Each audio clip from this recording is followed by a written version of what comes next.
No sé si me pueden verificar que la presentación está corriendo. Sí, ingeniero. Sí, sí, Ok, ingeniero. gracias.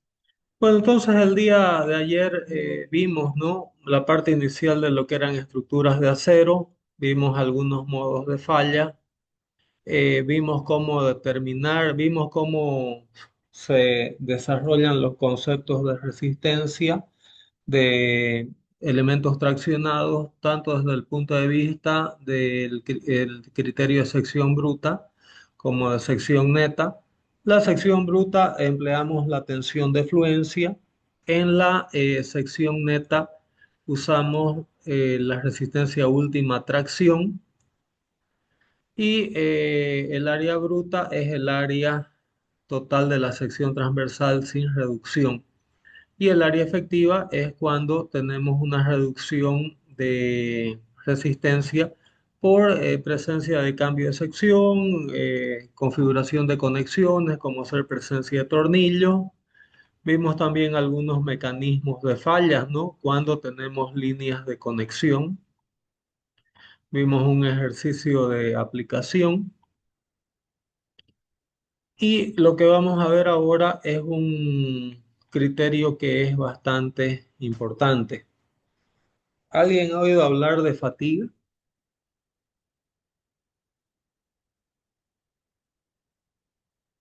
¿Alguien me podría indicar lo que entendería por el criterio de fatiga?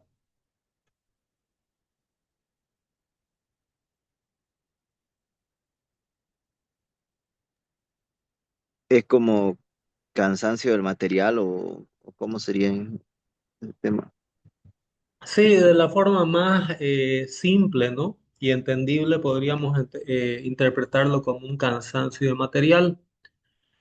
El ejemplo más típico de fatiga, creo que todo el mundo cuando está aburrido, ¿no? Con el profesor en la clase de estructuras metálicas de verano, ha agarrado un clip y ha empezado a hacer una secuencia de repetición de carga. Creo que no tengo ningún clip ahorita, voy a ver si busco.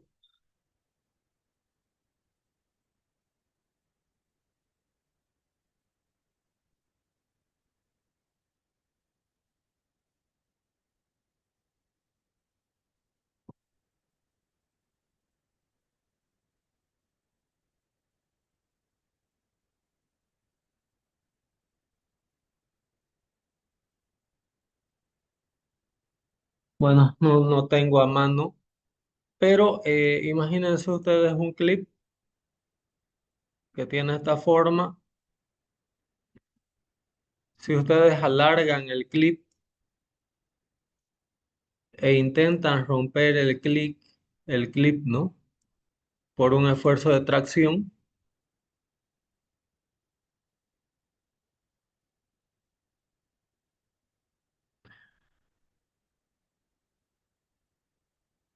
difícilmente ustedes van a romper el clip con la fuerza de la mano estirándolo. Pero ¿qué pasa? Aquí voy a aplicar un esfuerzo sigma de P sobre el área del clip,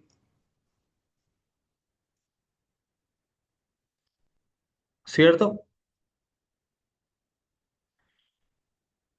Pero ¿qué pasa si al clip yo le aplico un momento flector de tal forma a doblarlo de esta manera?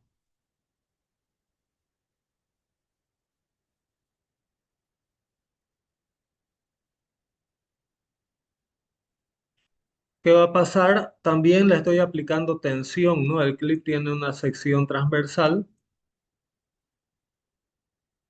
Entonces, cuando yo doblo el clip para arriba, ¿qué voy a estar ocasionando en mi sección transversal del clip? Una flexión. Y en este caso, la tensión que le estaría aplicando al clip sería el momento flector dividido por la inercia del clip, que sería mi sección transversal, veces Y. La fórmula de resistencia de materiales que pienso que muchos de ustedes la conocen, ¿cierto?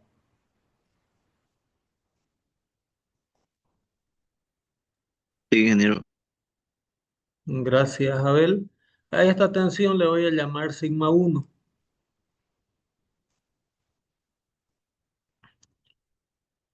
Y lo que voy a hacer ahora es aplicarle un esfuerzo alterno al clip. Es decir, en la primera parte, yo al clip le apliqué,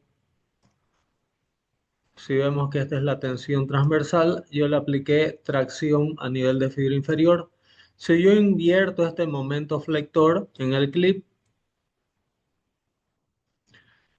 le voy a estar aplicando una tensión inversa de sigma 2, que también va a ser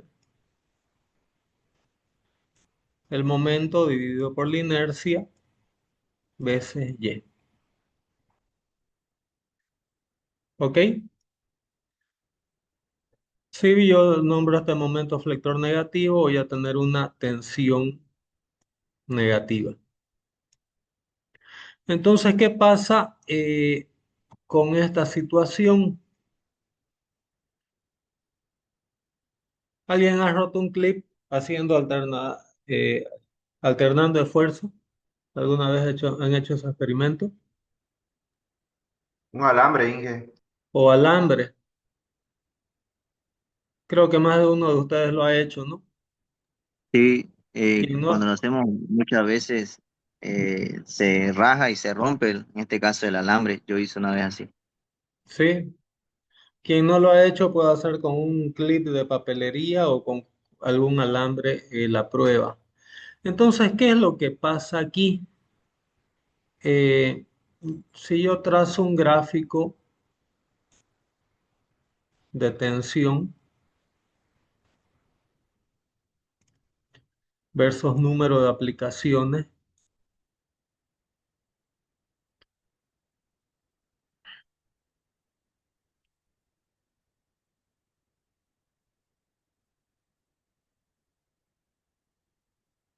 voy a trazar un gráfico de tensión versus número de aplicaciones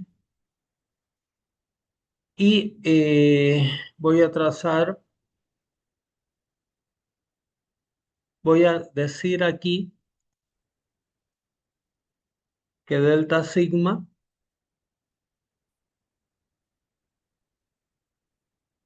va a ser igual a sigma 1 menos sigma 2. Entonces, ¿qué voy a tener aquí? En mi primer aplicación de carga, voy a tener aquí sigma 1.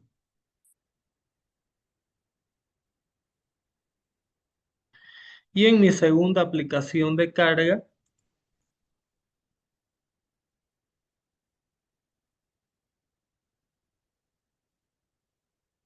esta es mi segunda aplicación de carga, y esta va a ser mi primera aplicación de carga.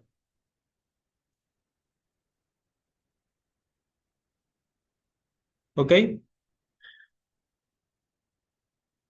Entonces, entre estos dos ciclos de carga, lo que yo voy a tener es una fluctuación de tensión así.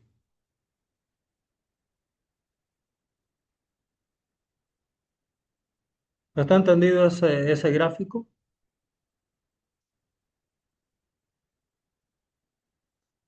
Sí, Inge. Gracias.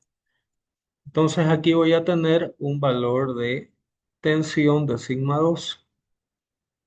Y la amplitud de toda esta fluctuación de tensiones la voy a llamar delta sigma.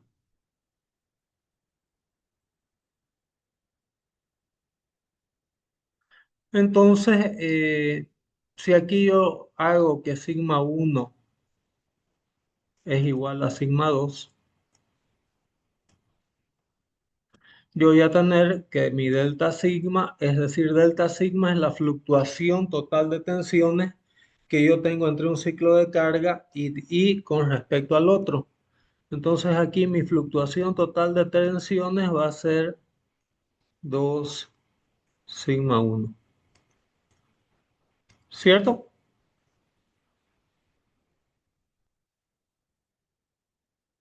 Entonces, eh, supónganse ustedes un piso industrial, una viga que soporta una, una máquina, una máquina vibratoria. La máquina va a estar todo el tiempo eh, vibrando, ¿no?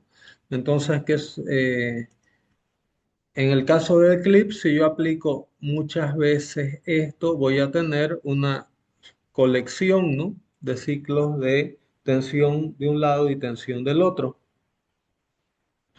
Entonces, ¿qué sucede con la resistencia del material? Si yo trazo un diagrama en un elemento traccionado, por ejemplo, de mi valor nominal resistencia de atracción de un elemento versus número de cargas, si las cargas van disminuyendo, perdón, si la repetición de cargas se va incrementando, y esta es mi resistencia nominal, la fatiga se puede interpretar como la pérdida de resistencia de mi material conforme mis aplicaciones de ciclos de carga se incrementan. Mientras mayor es delta sigma, más rápido se presenta la fatiga de mi material. Entonces, eso es lo que decimos como el cansancio, ¿no? Del material. La fatiga es la pérdida a lo largo del tiempo de resistencia en mi material por esfuerzos repetitivos. Y mientras mayor es el diferencial de tensión, ¿no? Que se genera por carga cíclica, más rápido se presenta mi evento de fatiga. ¿Quedó entendido ese concepto de fatiga? Sí, Inge. Gracias, Jacob.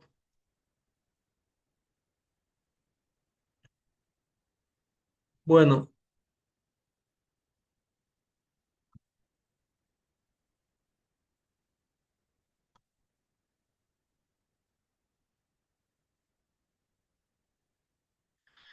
hay que tomar en cuenta que la fatiga no es necesario que haya inversión de esfuerzo.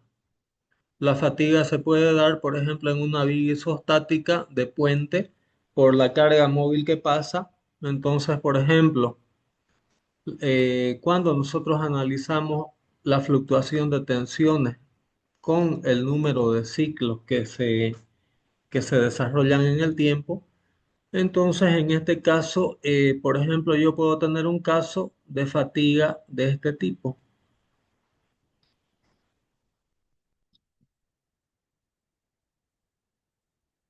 donde mi delta sigma es la diferencia entre la tensión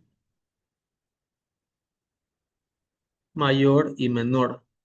Eso, por ejemplo, puede darse en una viga simplemente apoyada, donde yo tengo mi sigma uno, que es la tensión que sufre la viga por peso propio, peso de la losa, ¿no? Que va a soportar mi puente. Y el sigma 2 ya va a ser el esfuerzo que va a ser generado por una carga móvil, ¿no? De un vehículo circulando a lo largo del puente. Entonces eso me va a provocar mi sigma 2. Pero el momento en todo estado de carga siempre es con flexión abajo, ¿sí? Y delta sigma es esa fluctuación de tensiones entre la tensión mínima y la tensión máxima.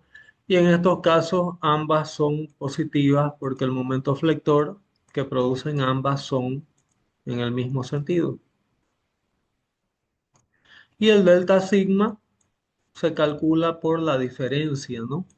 de tensiones que producen el momento flector, estando la viga de puente descargada y estando la viga de puente sometida a carga móvil.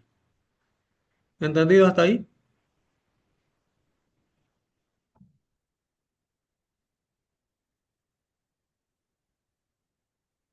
Sí, Inge. Gracias. Para seguir con puentes, ¿no? Porque es muy ilustrativo el caso de puentes para ilustrar este efecto de fatiga. También puede darse en maquinarias, ¿no? Oscilaciones en edificios por efecto de viento pueden generar este tipo de fluctuación de tensiones también en vigas o en columnas. Pero el otro caso también puede darse de una viga hiperestática, por ejemplo. Si nosotros analizamos esta sección, nosotros vamos a tener el caso crítico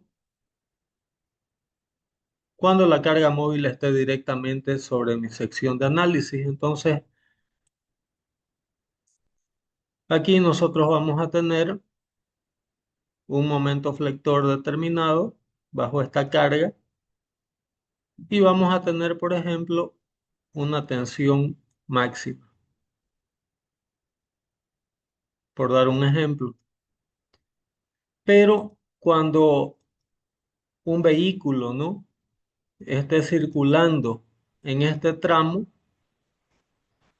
el vehículo en este primer tramo me va a provocar un momento flector negativo en esta sección. Entonces ahí voy a tener una fluctuación de tensión hacia abajo.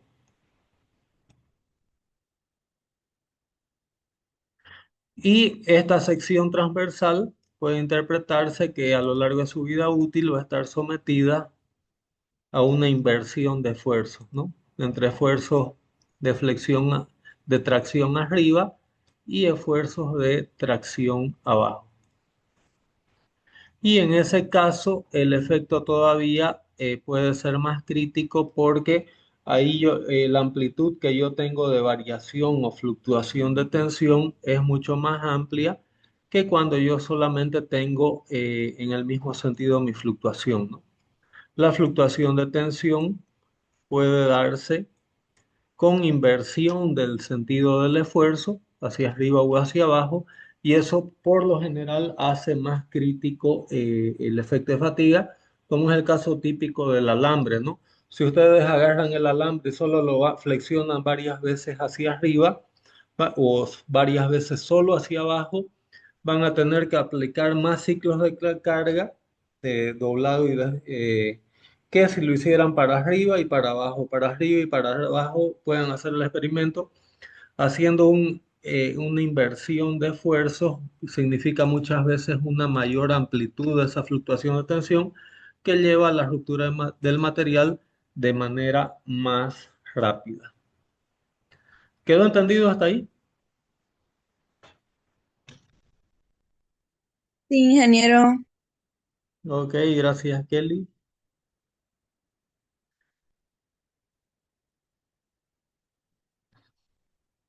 Bueno, entonces vamos a ver qué dice la norma ICE.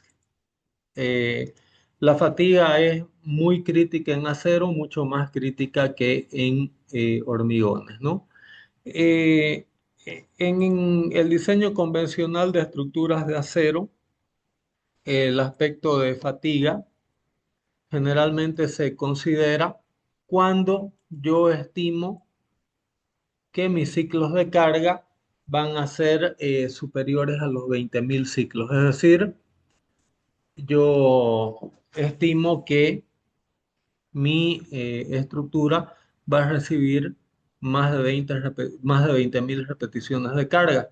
Si nos vamos a la norma de puentes de la AASHTO, el RFD, por ejemplo, la norma dice que todo puente de acero tiene que ser dimensionado considerando que la carga móvil va a pasar 500.000 veces, muchísimo más que esos 20.000 ciclos. Entonces, en puentes siempre tenemos que considerar el caso de fatiga.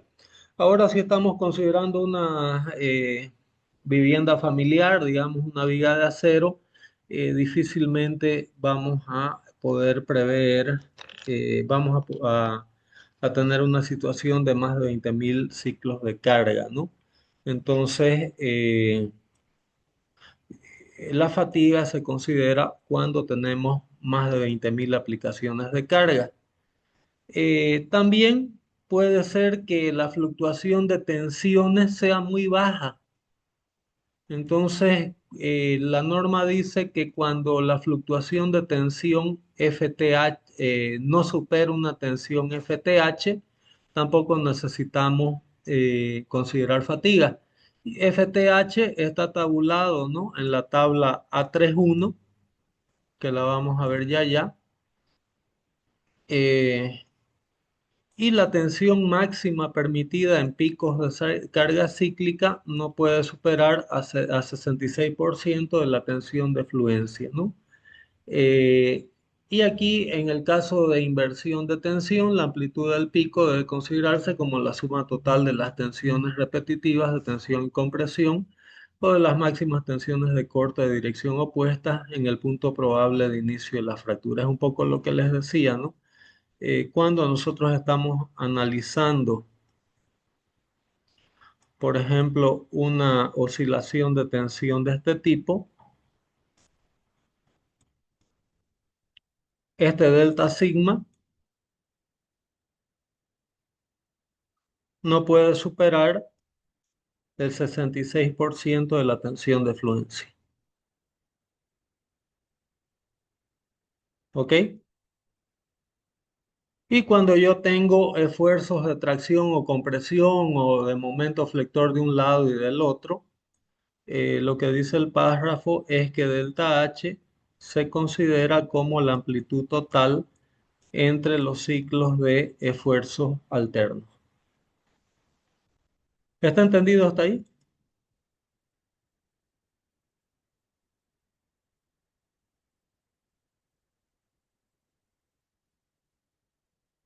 Sí, ingeniero. Gracias, gracias Kelly.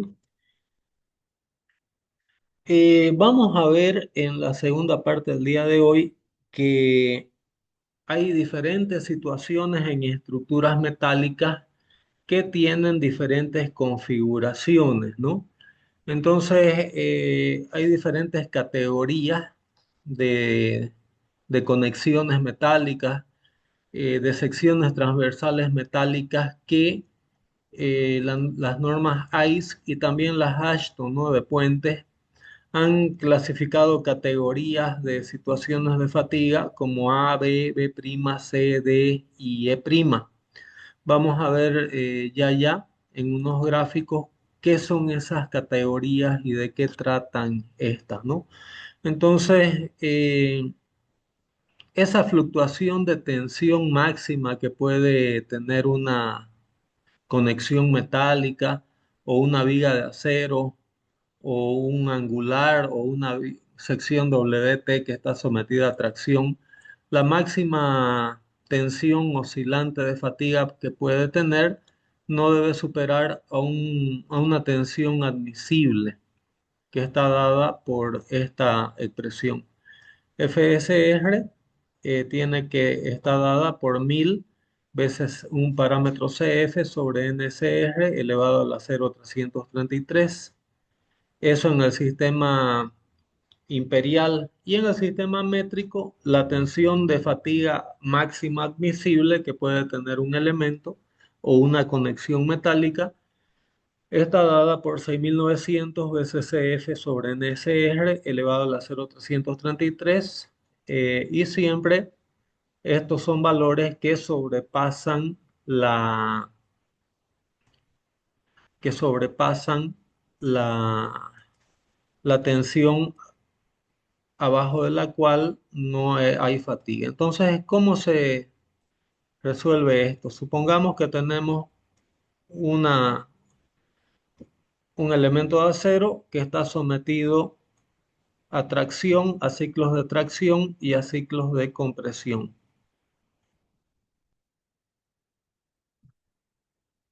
Y esto me va a llevar a una oscilación de delta sigma.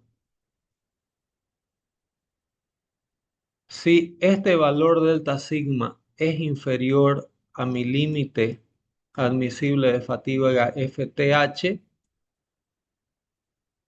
el efecto de fatiga,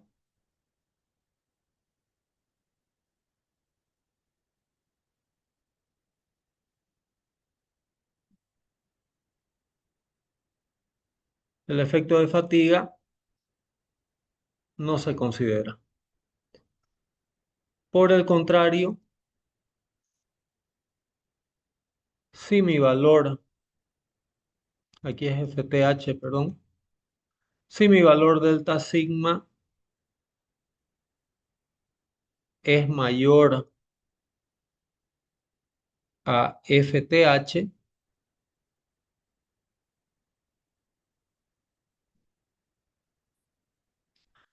entonces la fatiga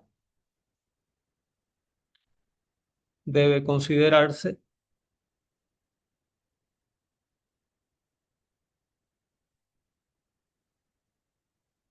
y en ese caso tenemos que verificar que este delta sigma, que ya superó ese valor admisible de FTH, donde no es necesario considerar fatiga, tenemos que hacer la verificación de que sea menor o igual a mi tensión límite de fatiga, FSR. Si esta situación se verifica, entonces mi elemento es capaz de soportar fatiga. Caso contrario, si este delta sigma supera, ¿no?, la tensión de fatiga admisible FSR, entonces el elemento no satisface la resistencia a fatiga y en ese caso nosotros tenemos que hacer un redimensionamiento del elemento o replanteamiento del problema. ¿Quedó entendido hasta ahí? Sí, ingeniero, quedó claro. Ok, gracias Kelly. Entonces vamos a hacer un intervalo como hicimos el día de ayer de 10 minutos, por favor. Y continuamos en el mismo link en 10 minutos como hicimos el día de ayer para seguir desarrollando lo que dicen las normativas AISC sobre el tema de fatiga. ¿Ok? Entonces 10 minutos y retomamos en el mismo link. ¿Ok? Muchas gracias.